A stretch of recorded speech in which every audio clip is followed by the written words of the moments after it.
India alliance से अलग हो गए अखिलेश। नहीं हुए तो फिर 80 लोकसभा सीटों पर कैसे लड़ेंगे? आखिर अखिलेश सीटों के बंटवारे से पीछे क्यों हटे? क्या मोदी के खिलाफ इंडिया अलायंस के तेवर भी ढीले पड़ गए? 2024 का लोकसभा चुनाव एक ऐसा चुनाव जिसका पूरा देश इंतजार करता है। हर कोई इस चुनाव की बात करता है, इस चुनाव की बारीक से बारीक अपडेट रखने की कोशिश करता है। और फिर एनडीए से अलग और दल इस चुनाव के लिए तो इंडिया अलायंस बनाकर बैठे हैं। लोकसभा चुनाव के लिए ही तो साथ ना होकर भी साथ होने का दावा कर रहे हैं। मतभेदों की लंबी फेहरिस्त है। अपने साथ चुनाव को लेकर कॉम्प्रोमाइज भी नहीं करना है। सीटों के बंटवारे के लिए हामी भी नहीं भरनी है। पीएम उम्मीदवार के लिए भी एक नहीं होना है। लेकिन गाना यही है कि मोदी को हराने के लिए हम सब साथ हैं। जताना यही है कि लड़ाई के बाद भी ये इंडिया अलायंस साथ साथ है। अखिलेश यादव को ही ले लीजिए। अभी मध्य प्रदेश में कांग्रेस से पूर्व मुख्यमंत्री कमलनाथ से तगड़ी लड़ाई लड़कर हटे हैं और अब लोकसभा चुनाव में सभी सीटों पर अपने उम्मीदवारों का ऐलान कर रहे हैं। 80 की 80 लोकसभा सीटों पर अपने उम्मीदवार उतारने जा रहे हैं सपा अध्यक्ष अखिलेश यादव, जो कि इंडी गठबंधन का एक अहम हिस्सा है। वो कह रहे हैं कि लोकसभा चुनाव के लिए समाजवादी पार्टी की सभी सीट पर तैयारी है। अखिलेश यादव ने कहा है, लोकसभा चुनाव के लिए समाजवादी पार्टी की सभी सीट पर तैयारी है। हम गठबंधन के सभी साथियों को साथ लेकर चलेंगे। समाजवादी पार्टी सभी सीट पर तैयारी इसलिए भी कर रही है क्योंकि जो सीटें गठबंधन सहयोगियों के पास जाएंगी तो हम तभी मदद कर पाएंगे जब समाजवादी पार्टी का संगठन मजबूत रहेगा और बूथ स्तर पर तैयारी रहेगी। मतलब अखिलेश यादव का पहला लक्ष्य तो अपनी पार्टी को ही मजबूत करना है। उसके बाद देखेंगे कि ये जो नरेंद्र मोदी को सत्ता से हटाने के लिए गठबंधन बनाकर तैयार किया गया है, इसका क्या करना है।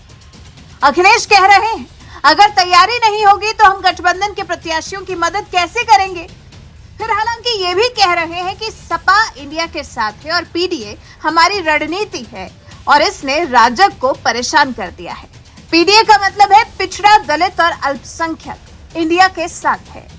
वहीं अखिलेश के इस दावे के बाद मध्य प्रदेश में जो हुआ उसको लेकर भी उनसे सवाल किया गया। उनसे पूछा गया कि मध्य प्रदेश के घमासान पर उनका क्या कहना है। इस पर अखिलेश ने कहा, राजनीति से हमें सबक सीखना चाहिए, इससे ही आगे बढ़ने में मदद मिलती।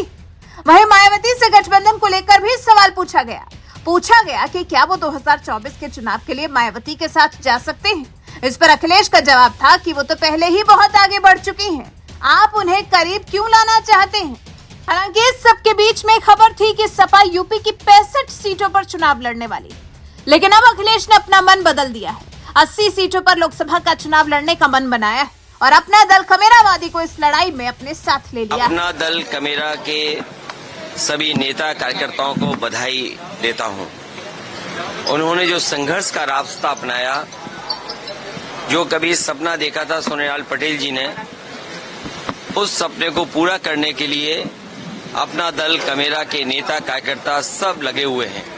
मैं उन्हें आज स्थापना दिवस के दिन बधाई देता हूं और मुझे उम्मीद है कि आने वाले समय में जो सामाजिक न्याय की लड़ाई है, जाति जनगणना का जो सवाल है, या सबको साथ लेकर के चल करके सबको अधिकार मिले, उसमें ये सब लोग कामयाब हों।